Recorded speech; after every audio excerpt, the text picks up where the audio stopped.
हे बघा आंबे आता पिवळे झाले आहे, पाडाला लागले, पूर्ण गळत आहेत। काही आंबे खूप उंच उंच एवढे काढायला पण येत नाही येतं।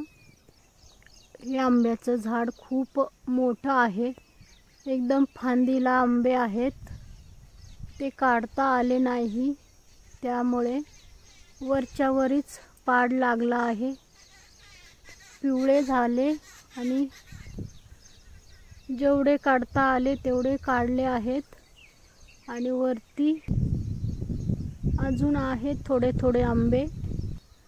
रात्रीच्या पावसाने एक फांदीला खूप उंच उंच होते, हे बघा कसे खाली पडले आहे आंबे, एकदम पिवळे आहेत, हे पाडाला लागलेले आहेत। आणि आता ह्याचा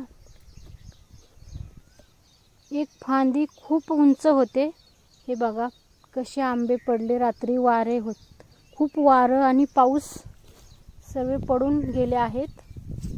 आणि आता ह्याचे एकदम पिवळे पिवळे आहेत, हे पाडाचे आंबे आहेत। आता ह्याला पिकवायला पण नाही लागणार, असेच खायला लागतील। हे बघा आता पूर्ण पिवळे पिवळे आंबे झाले आहेत। आता हे लगेच रसाला आले आहेत, कारण खूप नरम नरम झाले आहे हे।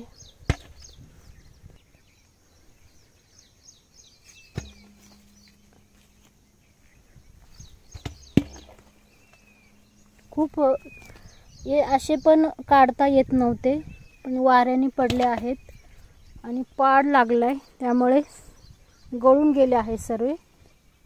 काही आंबे पक्ष्यांनी खाल्ले आहे, हे खराब झाले हे आंबे।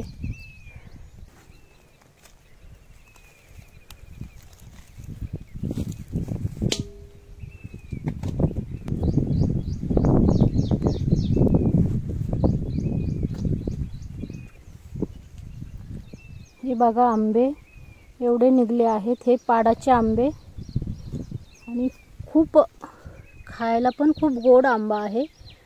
आता एवढे आंब्याचं काय करणार, तर विकू पण नाही शकत।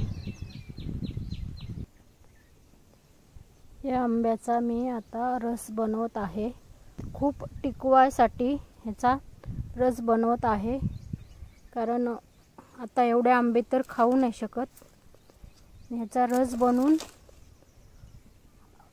बॉटलमध्ये भरून ठेवत आहे, त्याला शिजवून घेते आणि खूप टिकवण्यासाठी फ्रीजच्या बाहेर कसं टिकवायचं त्याच्यासाठी हे ठेवते आता।